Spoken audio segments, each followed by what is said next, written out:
Welcome to the Jaron Jarvis channel. I am Jaron Jarvis. Today, I would like to introduce to you, the Cellar. There were 10 of us in the back of the old truck. Each of us was holding a gun, either a hunting rifle or a sawed-off shotgun. The man across the walk from me had a hatchet tucked into his belt. Our eyes were bloodshot and our knuckles white. The country road was rocky and uneven, so the bottles in the wooden box on the floor were constantly clanking as if they couldn't wait for their time to come. The grey tongues of the rags sticking out of their bottlenecks were slightly tingling. The substance within the bottles was very flammable, but no one stopped Piotr when he pulled out a blunt made from an old yellowing newspaper and lit it up. We all were on the verge. Next to the box, there was a half-empty canister. We decided not to waste all the kerosene on Molotovs since we knew we'd needed to start a big flame. A flame so big that hurling a bottle or two just wouldn't do. It would require precision and passion as we would carefully pour all of its contents onto our target. One of the men was mumbling prayers under his breath. His fingers fidgeted with a small cross hanging from his neck.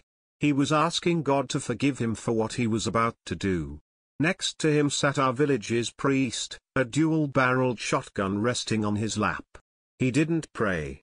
We were going to the neighboring village to take back our wives, sisters, brothers, and children. To take the law into our own hands like our Slavic ancestors had been doing on these lands for centuries. They started disappearing half a year ago. People in our village had been disappearing before, but usually, it was a one-time thing when they'd be later found face down in a nearby lake, with levels of alcohol in their blood exceeding the norm. It was never systematic like during those last 6 months. It was never so bad that parents forbade their children to leave their street. Even if we went to the police and told them what was happening, they would have just waved our suspicions off. With so many dying from alcoholism or accidents at the factory in the nearby town, nobody really cared to help us. To them, we were just numbers in statistics. It was no Moscow and no Yekaterinburg. It was the depth of the country where nobody cared about anything. The backyard of the planet with only the icy Arctic beyond it and thousands of kilometers of forests around. A place where the Orthodox Christianity and Russian nihilism were clenched in a daily struggle with each other, with neither having the strength to come out on top. The lonely constable, when pressed to act, would just annoy people with how useless he was, going around houses and asking people if they'd seen anything. The police in the town nearby didn't care. It wasn't their jurisdiction, and thus not their problem. People started going to the old wooden church on the hill more often, praying to God to either protect their close ones or give back the ones he'd taken away. The pastor was warning people that the devil had come to our lands as a punishment for our sins, and was rigorous that God wouldn't send the challenges we couldn't overcome. But when the disappearances didn't stop, he went silent. He could see that the prayers of his flock went unanswered. But perhaps God did find it within himself to have mercy on a single soul when he let one of the girls escape her captors and come back home. She arrived on the eve when the sun was setting.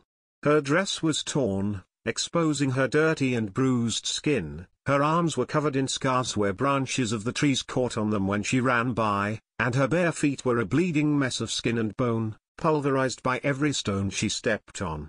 When she entered the village, she left a trail of bloody footprints in the dust behind her, and there were no doubts that she wouldn't be able to walk normal ever again. Yet she didn't stop running until she ended up in the arms of her pale-faced father.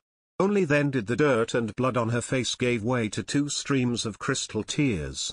The news spread quickly. By the time the night arrived, her house was surrounded by villagers. There were her relatives, those who had lost someone and wanted to know their fate, and simply gackers who didn't have anything else to do. They stood there for a few hours, discussing the miracle and hoping to share the joy the old man experienced when his daughter Albert returned from the dead. They waited until the stars started shining high above them, as if also hoping to catch some news. Only then, leaving his distressed daughter with her mother, the old man walked out to the crowd. There, in the light of the pale moon, he shared with them what his daughter had told him. At first, there was disbelief, but as the man kept talking, that feeling gave way to another one, anger. As he went on describing the horrors his daughter relayed to them, The mob was getting louder and louder, until it was decided, at dawn, they would pay their neighboring village a visit and burn it to the ground. Raze it along with all the sinners and their despicable rituals and whatever the hell took residence in the cellar of the old mansion. I knew that mansion very well, even though the village was whole 7 kilometers away, which for Russian wilderness was a lot. I had been there a few times when I was a kid. The mansion was probably a couple of hundreds of years old, predating the USSR, yet enduring it even despite the merciless revolution. The previous owners of it were some sort of nobles, and when the Tsar's regime fell and people like were being hunted down, they tried to escape abroad, leaving everything behind. The rumor goes that they were caught near the border and executed. The mansion outlived its old masters. The Soviets decided that it would make for a great grain warehouse. Then it became a school. Then there were efforts to repurpose it as a sanatorium for workers, which ended up with the mansion becoming the summer house of some high-ranking official. And finally, with the fall of USSR, it became ownerless. And it stayed that way until recently, when according to the girl it found a new master. A master with an interest in torturing anyone he could get his hands on if the girl's words were to be believed. She didn't see him personally, but she saw the villagers disfigured by whatever plague the god must have sent to them pull their captives to the cellars underneath the mansion, and she heard their screams. Sometimes they could scream for days, she said, never stopping until their lives were finally over. Not even to take a breath. We had every intention to return the favor. To check how long would he be able to scream. The driver knocked on the trunk. That was the signal that we were entering the village. Silently, we all rose to our feet and threw the tent that covered us off, raising our guns. Their village looked the same as ours, rickety fences made from old wood. A drinking well and a chained dog of uncertain breed in every yard. Chicken and geese walking on the street. Old-timers sitting on benches outside their property, hoping to see an old friend passing by. They were following us with their hollow unconcerned gazes as we were passing them. Our guns did not manage to invoke any reaction from them whatsoever, as if armed strangers were a usual sight for them. We let them be. It was obvious that old they were. They wouldn't be able to partake in the horrors that were taking place in their village even if they wanted to. If anything, they were just the hostages of the situation that was unraveling around them, powerless to either escape it or do something about it. Bound to wake up and go to sleep listening to the wails of the cult's victims. Who knows what their dry eyes had seen against their will. Dear Lord, deliver us from evil, I heard one of the men next to me whisper as he started ferociously crossing himself. We were passing a corpse of a cow, lying at the side of the road in the shadow of a cherry tree. Its belly was torn open, and its guts were spilling out into the dust-like roots of a tree. Every man, every boy in the village had seen something like that at least once at the slaughterhouse. The man next to me couldn't be shaken by that gruesome sight. No, he was scared of what was looking at him from beneath the entrails. Rising slowly like a cobra before a strike, a long fleshy tendril showed itself from the depths of the cow's corpse. Its end was sporting a hooked beak and a single eye. The lone pupil was violently twitching and pulsing, changing the size and form every second, as if to intimidate us. The cow lazily raised its head to take a look at us. It didn't seem bothered by its grave injury or a creature inside of it in the slightest. After looking at us for a few seconds, it licked its nose and went back to rest. The tendril clicked its beak at us. One of the men raised his gun to aim at it, but the priest stopped him with a gesture. Save your bullets, my son. If this is what we're seeing now, we might need every last of them when we get to that cellar. We proceeded onwards, looking out for the cultists. The escaped girl had told us that we'd know them when we see them. You wouldn't believe me anyway, that's what she had told us. Now I understand why. She was right, they were a pretty unbelievable sight. We found 2 of them in one of the yards our truck was passing by. We knew that the atrocities she had described could only be done by people with rotten souls. We didn't expect it to show on the surface though. Their bodies were bloated from the whatever impure essence that was filling them, rising through their clothes like uneven tumors. I don't recall how exactly they looked, only that they were different not only from normal people but even from each other. One leg thicker than another. An arm long enough to drag behind its master. Something swirling and moving beneath their workers' robes where their bellies were. The skin covered in blisters and scars where it tore under the pressure of growing flesh. And the faces. Hideous and disfigured to a point where it was hard to tell that it was a human head at all. The moment they spotted us they started running away, clumsily shifting their weight. They're heading for the cellar, the one with two sleazy trunks coming from his mouth trumpeted. The other one didn't reply, he had no mouth at all, only a bloated tumor looking like an oversized zit, ready to burst at any moment. They looked sick. They looked deranged.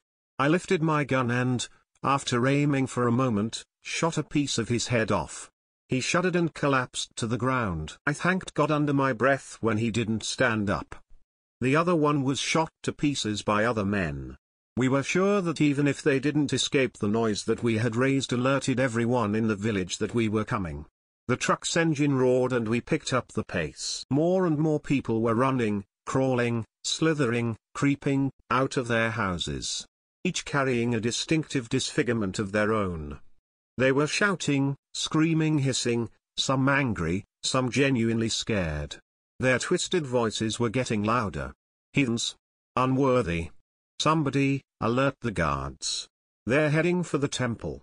It was so surreal. They lived in houses just like ours. In the village next to ours. They spoke our language. They reacted the same way we would react had someone come to slay us in our homes. They used to be people like us. 2 arms, 2 legs, 1 head. The icon of the Virgin Mary with baby Jesus on her hands in each house. They led poor but modest lives. Yet something perverted them, both their flesh and souls. Something had made them leave their old ways and embrace the new ones, the ways of slaughter and desecration.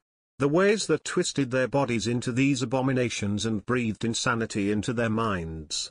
Perhaps they were merely ill. Looking at how crawled and limped towards us, I thought that maybe their lands had befallen a mysterious disease that was messing with their brains.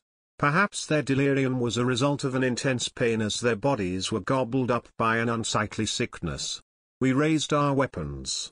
No matter how loyal a dog used to be, when it goes rabid, you put it down. We started firing. There was something pleasant about seeing how our bullets tore through their bodies. Something beyond feeling vindicated. With each pull of the trigger, I was making things right. With each body hitting the ground, the world was becoming a better place.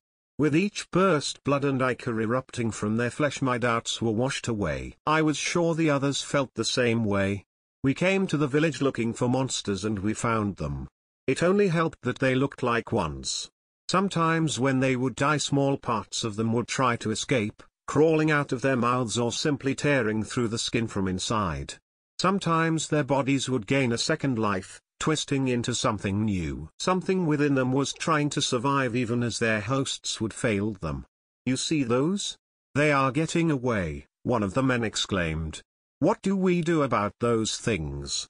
Burn the whole village down, that's what, some other exclaimed. I nodded, that all grass would burn well and help the fire spread. The village was old and a lot of things in it were made of wood. It would not survive.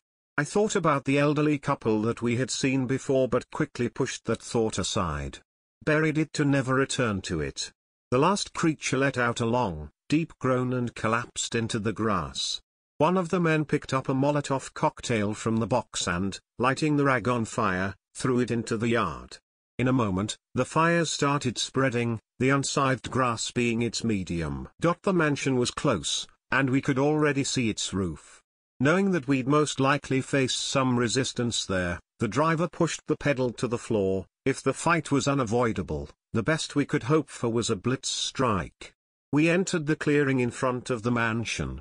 The collective sigh rolled across our ranks. I could hear the men mumbling prayers and curses under their breaths. The building itself remained unchanged, just like I had remembered it, a tall relic from an old era. It was designed to make the peasants feel small, unimportant, and it still carried out that function perfectly, overlooking us with its tall windows. But it wasn't the building that shocked us, it was what was in front of it. The grounds in front of the mansion were littered with mutilated corpses of cows and pigs. Their insides were spilling around them, and the already familiar beaked tendrils were gazing at us from them. Some corpses housed more than one, and they were slowly waving from one side to another like some weird red seagrass, as if hoping to hypnotize their prey. The land around the mansion was dried up, with no grass on it and devoid of any moisture, to a point where cracks and crevices were spreading through it like a net. Even for the middle of summer, such a sight was highly unusual. It was as if everything down to the last drop was sucked out of it. The tendrils were also reaching out of those crevices as if the very land itself was also infected. Some otherworldly plants, with stems made of bones and tendons and leaves of human skin, were also springing upwards from the earth's depths towards the sun. The ground beneath them was covered in the grass of thin human tongues, waving in the wind as if tasting the air. It was a bizarre unearthly image, a painting of a mad artist who used flesh to color the world, and the mansion was at the very core of it. The root of the evil that was slowly spreading and consuming everything around it, adding it to its mass. "Burn it," I heard the priest say. The men around him nodded. "Don't spare the gasoline. Forget the village. Come back here again if you have to. We have to burn this heresy against the God's image to the ground. Raise it like he raised Sodom." I noticed a small barn at the edge of the mansion's premises and pointed towards it. "You start with these things, and don't forget the cellar. But I'll two of you to come with me to that barn. If what the girl said is right, that's where they keep the kidnapped."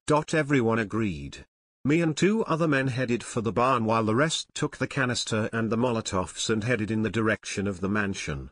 As I walked, I heard gunshots and grunts coming from their direction. They wasted no time following the priest's demands, cutting down a safe path through the garden of flesh towards their goal.